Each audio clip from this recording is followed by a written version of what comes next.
Hello everyone, आप देख रहे हैं लीगल वोकैबुलरी सीरीज़ इंग्लिश। तो हिंदी ट्रांसलेशन का पार्ट 4। पिछले पार्ट्स में हमने 5 इम्पॉर्टेंट लीगल वर्ड्स को सिंपल और क्लियर एग्जाम्पल्स के साथ समझा था। आज के पार्ट 4 में हम 5 न्यू लीगल वर्ड्स डिस्कस करेंगे जो कोर्ट में अक्सर यूज़ होते हैं और जिन्हें समझना बहुत ज़रूरी है। तो आज के 5 वर्ड्स हैं corpus delicti, damages, counter claim, decree and defamation. तो चलिए शुरू करते हैं हम अपने पहले वर्ड से। कॉर्पस डेलिक्टी ये एक लैटिन शब्द है जिसका अर्थ है अपराध का शरीर। यह प्रमाण है कि किसी अपराध का वास्तव में अस्तित्व है, जिसका अर्थ अपराध के घटित होने का ठोस सबूत। अगर हम इसको एकदम सिंपल और इजी लैंग्वेज में समझे तो जब तक ये साबित ना हो कि कोई अपराध सच में हुआ है तब तक किसी को सज़ा नहीं दी जा सकती। कोर्ट को पहले ये देखना पड़ता है कि जो इल्ज़ाम लगाया गया है वह सच है और उसके सबूत मौजूद हैं।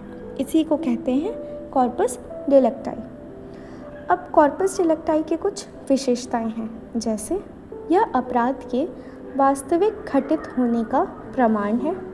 यह सुनिश्चित करता है कि आरोप झूठे या निराधार ना हो। यह अदालत में अपराध के आरोप को सिद्ध करने में मदद करता है। जैसे कि हम एक उदाहरण के साथ अगर समझें तो एक चोरी के मामले में पुलिस ने एक आदमी को पकड़ लिया, लेकिन चोरी के कोई सबूत नहीं मिले। कोर्ट ने कहा चोरी का सबूत दो वरना आदमी को बरी कर दिया जाएगा।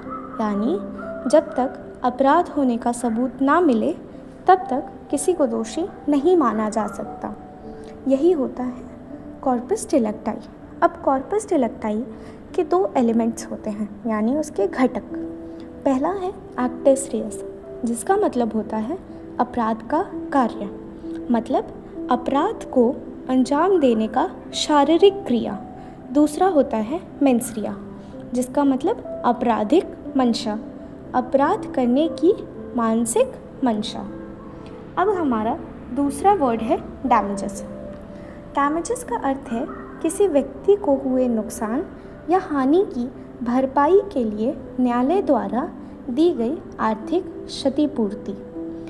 अगर इसका हम संबंधित प्रावधान देखें तो भारतीय अनुबंध अधिनियम यानी इंग्लिश में इंडियन कॉन्ट्रैक्ट एक्ट 1872 की धारा 73 और 74। इसका अगर हम सिंपल सा मतलब जाने तो जब किसी की वजह से दूसरे को नुकसान हो जाए तो कोर्ट उस नुकसान की भरपाई कराती है पैसे दिलवाकर। इसी को कहते हैं डैमेजेस। अब डैमेजेस बहुत तरह की होती हैं, जैसे कि compensatory damages, nominal damages, punitive damages, liquidated damages, unliquidated damages, general damages, special damages, exemplary damages etcetera. अब हम इसकी कुछ विशेषताएं देखते हैं, जैसे कि नुकसान का प्रमाण आवश्यक, वो दिखाना पड़ता है कि नुकसान असल में हुआ है। वास्तविक नुकसान की सीमा और क्षतिपूर्ति दी जाती है। अनुबंध या कानूनी अधिकार के उल्लंघन पर आधारित। एग्जाम्पल से अगर समझे तो एक आदमी ने दुकान में आग लगा दी और मालिक को लाखों का नुकसान हुआ। मालिक कोर्ट गया और बोला कि नुकसान हुआ और उसका पैसा दिलाया जाए। कोर्ट ने कहा आग लगाने वाले को नुकसान का पैसा भरना होगा। यही होता है डैमेजेस, नुकसान का मुआवजा। अब तीसरा है हमारे पास काउंटर क्लेम। काउंटर क्लेम वह दावा है जो प्रतिवादी यानी कि डिफेंडेंट द्वारा वादी यानी कि प्लेंटिफ के खिलाफ उसी मामले में किया जाता है। अगर हम एकदम सिंपल और इजी लैंग्वेज में देखें तो जब कोई आप पर केस करे और आप उसी मामले में उस पर उल्टा दावा कर दें तो उसे कहते हैं काउंटर क्लेम। जैसे इसकी कुछ विशेषताएं हम देख लेते हैं पहले। काउंटर क्लेम स्वतंत्र मुकदमे के समान होता है। वादी और प्रतिवादी के दावों का निपटारा एक साथ किया जाता है। काउंटर क्लेम उसी विवाद से संबंधित होना चाहिए। इसे लिखित उत्तर यानी कि रिटन स्टेटमेंट के साथ प्रस्तुत करना होता है।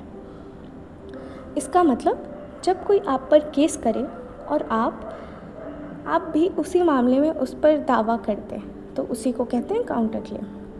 अब इसका एक प्रोसेस होता है, जैसे कि पहले प्रतिवादी दावा लिख कर देता है, अदालत उस पर सुनवाई करती है और वादी का जवाब देने का हक होता है।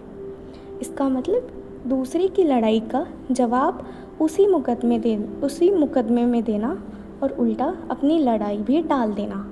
उदाहरण के साथ देखें तो एक आदमी ने केस किया कि उसका पड़ोसी उसकी ज़मीन पर काबिज़ है।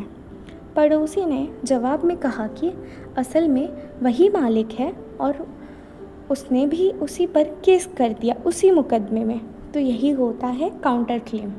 अब हमारे पास चौथा वर्ड है डिक्री। तो डिक्री वह औपचारिक अभिव्यक्ति है जिसमें सिविल न्यायालय किसी मामले में दिए गए निर्णय के अंतिम निष्कर्ष को घोषित करता है। इसका मतलब है जब कोर्ट सिविल मैटर में अपना फाइनल फैसला औपचारिक तरीके से लिख कर देती है तो उसे कहते हैं डिक्री। जैसे इसकी कुछ विशेषताएं हैं। न्यायालय का औपचारिक आदेश, अधिकारों का निर्धारण, इसे न्यायालय के अंतिम निर्णय का हिस्सा माना जाता है। पक्षकारों का बाध्यकारी, इसके कुछ टाइप्स भी होते हैं, जैसे प्रारंभिक डिग्री, अंतिम डिग्री एंड पार्टली फाइनल, आंशिक प्रारंभिक और आंशिक अंतिम डिग्री। इसका अगर मतलब देखें तो डिग्री एक तरह का रिटन ऑर्डर है जो दोनों पक्षों पर लागू होता है। अगर एक एग्जाम्पल से समझे तो कोर्ट ने फैसला दिया कि ज़मीन पर असली मालिक कौन है और उसे लिखकर ऑर्डर में दे दिया, यही होती है डिक्री, अदालत का फाइनल आदेश। अब हम डिस्कस करते हैं अपना पांचवा और आखिरी वर्ड, डिफेमेशन। डिफेमेशन का हिंदी में मतलब है मानहानि। मानहानि वह कार्य है जिसमें किसी व्यक्ति की प्रतिष्ठा को गलत बयानों या प्रकाशनों के साथ क्षति पहुंचाई जाती है। इसका मतलब जब कोई झूठ बात फैलाकर किसी की इज्जत खराब करे तो उसे कहते हैं डिफेमेशन।